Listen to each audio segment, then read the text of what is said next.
할렐루야. 오늘 기도의 자리에 나오신 여러분들 진심으로 환영하고 축복합니다. 오늘 말씀은 옷에 발생하는 병균, 레위기 13장에서 38절부터 59절까지 말씀인데요. 네, 말씀 봉독해 주시겠습니다. 오늘의 말씀은 레위기 13장 38절부터 59절 말씀입니다.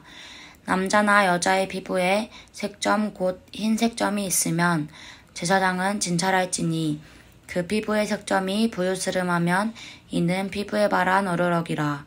그는 정하니라. 누구든지 그 머리털이 빠지면 그는 대머리니 정하고 앞머리가 빠져도 그는 이마대머리니 정하니라.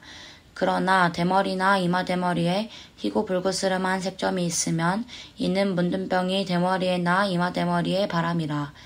제사장은 그를 진찰할지니 그 대머리에나 이마대머리에 돋은 색점이 희고 불그스름하여 피부에 바람 문둥병과 같으면 이는 문둥한 자라. 부정하니 제사장은 그를 부정하다 확실히 진단할 것은 그 환처가 그 머리에 있음이니라. 문둥한 자는 옷을 찢고 머리를 풀며 윗입술을 가리우고 외치기를 부정하다 부정하다 할 것이요 병 있는 날 동안은 늘 부정할 것이라. 그가 부정한즉 혼자 살되 진 밖에 살지니라. 만일 의복에 문둥병 색점이 발하여 털옷에나 베옷에나 배나 털의 날에나 씨에나 혹 가죽에나 무릇 가죽으로 만든 것에 있되 그 의복에나 가죽에나 그 날에나 씨에나 무릇 가죽으로 만든 것에 병색이 푸르거나 붉으면 이는 문둥병의 색점이라. 제사장에게 보일 것이요 제사장은 그 색점을 살피고 그것을 7일 동안 간직하였다가 7일 만에 그 색점을 살필지니 그 색점이 그 의복의 날에나 씨에나 가죽에나 가죽으로 만든 것에 퍼졌으면 이는 악성 문둥병이라. 그것이 부정하니 그는 그 색점 있는 의복이나 털이나 배의 날이나 씨나 무릇 가죽으로 만든 것을 불사를지니 이는 악성 문둥병인즉 그것을 불사를지니라. 그러나 제사장의 보기에 그 색점이 그 의복의 날에나 씨에나 무릇 가죽으로 만든 것에 퍼지지 아니하였으면 제사장은 명하여 그 색점 있는 것을 빨게 하고 또 7일 동안 간직하였다가 그 빤 곳을 볼지니 그 색점의 빛이 변치 아니하고 그 색점이 퍼지지 아니하였으면 부정하니 너는 그것을 불사르라. 이는 거죽에 있든지 속에 있든지 악성 문둥병이니라. 빤 후에 제사장의 보기에 그 색점이 옅으면 그 의복에서나 가죽에서나 그 날에서나 씨에서나 그 색점을 찢어버릴 것이요 그 의복의 날에나 씨에나 무릇 가죽으로 만든 것에 색점이 여전히 보이면 복발하는 것이니 너는 그 색점 있는 것을 불사를지니라. 내가 빤 의복의 날에나 씨에나 무릇 가죽으로 만든 것에 그 색점이 벗어졌으면 그것을 다시 빨아야 정하리라. 이는 털옷에나 베옷에나 그 날에나 씨에나 무릇 가죽으로 만든 것에 발한 문둥병 색점에 정하고 부정한 것을 단정하는 규례니라. 아멘. 네, 오늘 말씀은 옷에 발생하는 병균이라는 의미에서 문둥병에 대해서 또 나옵니다. 앞부분은 38절부터 46절까지는 그 머리에 나는 이 문둥병이 어떻게 그걸 또 진찰하고 그것을 어떻게 치료해야 될지에 대해서 46절까지 나오고 있고요. 그리고 47절부터는 의복, 옷에 나오는 그 문둥병, 여기로 말하면 이제 그 뭐 곰팡이라든지 균들, 뭐 여기서 나오는 청색, 붉은색 이런 균들에 대해서 이걸 어떻게 판별할 거고 어떤 건 정하고 어떤 것은 부정하며 이것을 어떻게 불태워야 될지에 대해서 쭉 나오고 있습니다. 앞부분은 어제처럼 계속 이제 종기, 화상, 그리고 털난 곳에 나오는 이거를 그 정하다 부정하다를 어떻게 판별할지에 이어서 나오는 내용이니 한번 그냥 쭉 스킵하면 될 것 같고요. 말씀 쭉 읽으면 쉽게 이해할 수 있을 거라 생각합니다.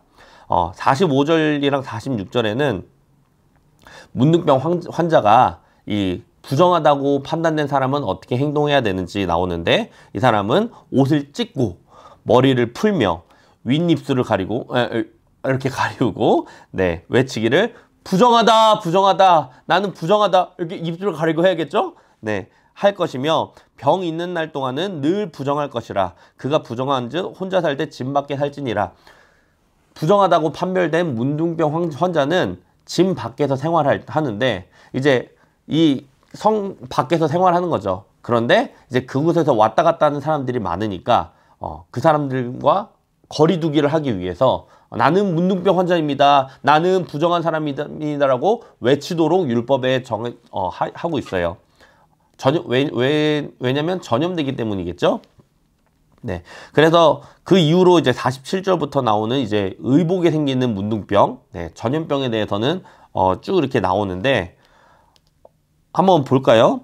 네, 47절부터 보면 만일 의복에 문둥병 색점이 발하여 털옷에나 배옷에나 여기 쭉 배, 털에 그러니까 날에나 씨에나 그 날실, 씨실 뭐 이렇게 있잖아요. 이렇게 날실, 씨실 이렇게 겹쳐서 옛날에 옷감 만들 때 이렇게 만들었었죠. 어느 곳에든지 49절 의복에나 가죽에나 그 날에나 씨에나 무릇 가죽으로 만든 것에 병색이 푸르거나 붉으면 이는 문둥병의 색점이라 제사장에게 보일 것이요.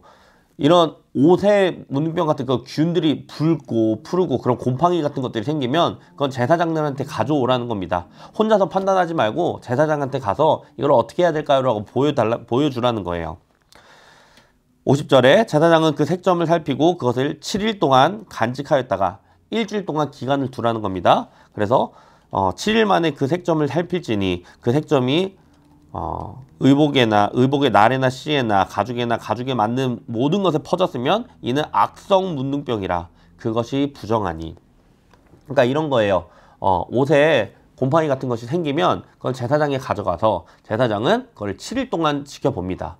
그래서 7일 이후에 그 곰팡이가 점점 더 커졌다. 원래 요만했는데 이만해졌다. 그러면 이거는 지금 퍼뜨리고 있는 악성 문둥병이다. 이거 전염성이 굉장히 강하다. 그래서 그걸 완전히 불태워버리라는 거예요. 그리고 만약에 요만했는데 다음에도 봤더니 퍼지진 않고 그냥 그대로 있어. 그러면 그거는 이제 악성인지 아닌지 아니라고 바로 판단하는 것이 아니라 빱니다. 네. 물로 뭐 세척을 이렇게 하겠죠. 그러면 빨고 나서 또 7일 이후에 상태가 어떤지 보는데 그때 색이 옅어지고 이렇게 좀 이렇게 없어지는 이렇게 괜찮아졌다. 그러면 이거는 전염성이 없고 퍼지지 않는 거기 때문에 그 부분만 찢어서 나온 부분이 있잖아요. 곰팡이가 있는 그 부분만 잘라가지고 그 부분만 불태우면 됩니다. 그런데 만약에 퍼지지는 않았는데 빨았는데도 색이 똑같아. 굉장히 어느 정도 빨겠는데 빨았는데도 그 색이 변하지 않는다. 그러면 이건 지워도 지워지지 않는 악성 문둥병이다. 그래서 이것 또한 옷 전체를 다 불태우라고 이렇게 명하고 있죠. 어제와 계속해서 오늘 또한 전염성 있는 것을 어떻게 관리를 해야 될지 영적으로 보면 이것이 뭐라고 했죠? 바로 죄라고 했습니다. 성경에 왜 계속해서 이 문둥병 뭐 이런 것들 죄에 대해서 이렇게 길게 방대하게 설명을 해놨나요? 이 성경에서 말하는 것, 우리가 하나님께서 우리에게 원하는 것은 죄와 완전히 결별하기를 원하신다는 겁니다. 하나님께서 우리에게 원하시는 게 무엇인가요? 하나님은 우리와 연합하기를 원하시죠.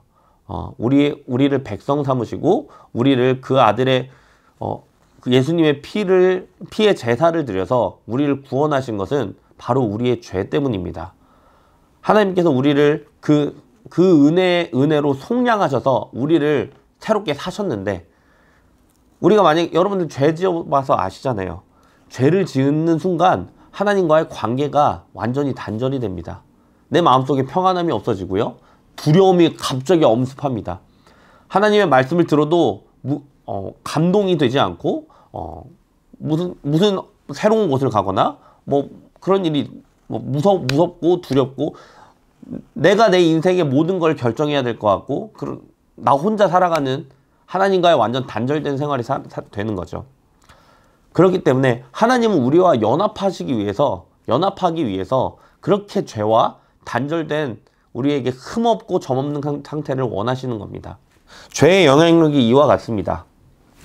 네, 죄의 영향력은 너무나도 커서 우리가 직접 행동하는 것뿐만 아니라 사물에도 영향을 미칩니다.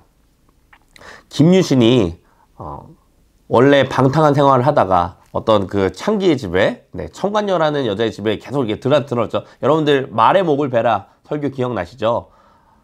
김유신이 마음을 결단을 하고 올바르게 살아가기로 했는데 자기가 술이 취했을 때 자기가 타던 말이 그 늘 가던 그 청관녀의 집으로 향하니까 그 말의 목을 뱄잖아요.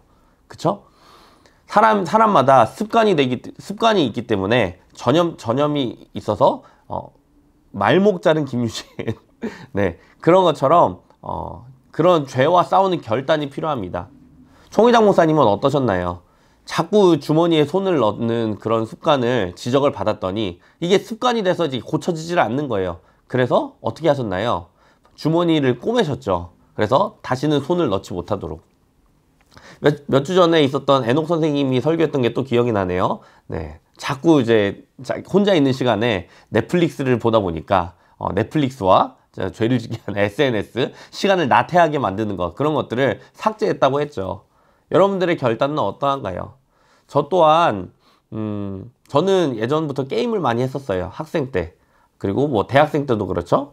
그러다 보니까 요즘도 가끔씩 최근은 아니지만 뭐 불과 한 3년 전, 4년 전에도 핸드폰 게임 그냥 무의식 중에 그러니까 시간이 나서 그냥 소파에 앉아 있다가 광고가 뜨면 무의식 중에 해서 다운받아서 하다 보니까 이게 뭐 일주일이 되고 2주일이 되고 막 열심히 하고 있는 거예요.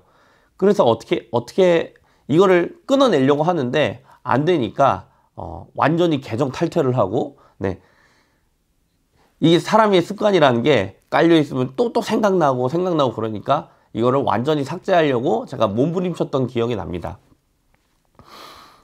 죄에는 영향력이 있습니다. 여러분들은 어떠한가요?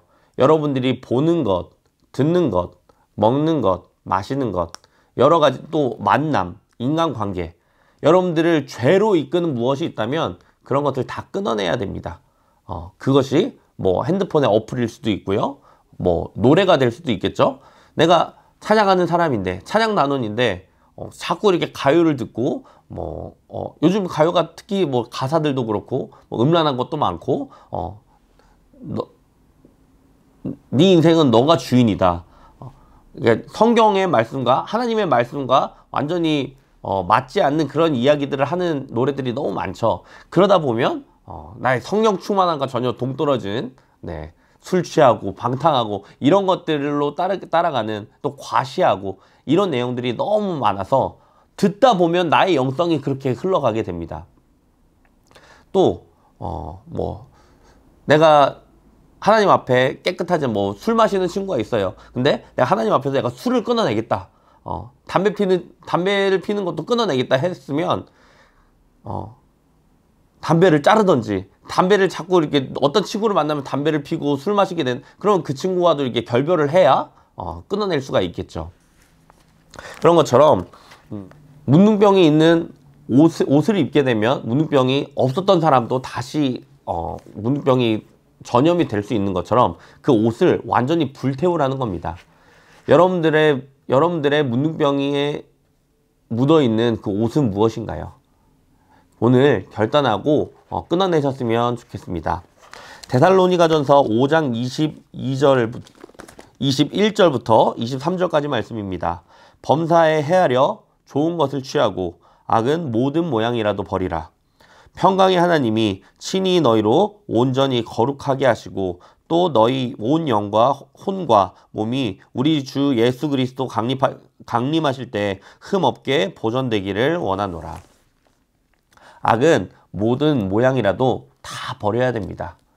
그것이 우리는 이 연약한 인간이라서 환경의 영향을 많이 받기 때문에 나를 깨끗하고 점 없고 흠 없도록 하는 환경을 구성하는 것이 굉장히 중요합니다. 또 나를 죄악으로 이끄는 어떤 그 습관이라든지 어떤 친구라든지 물건이라든지 뭐 프로그램이라든지 TV라든지 여러 가지 것들을 한번 죄를 깊이 생각해 보고 이것을 어떻게 끊어내야 될지 생각해 보시고 이것을 결단함으로 김유신이 말의 목을 뱉던 것처럼 여러분들 또한 그렇게 결단함으로 하나님 앞에 귀한 믿음의 행동을 하시는 여러분들이 되시면 좋겠습니다.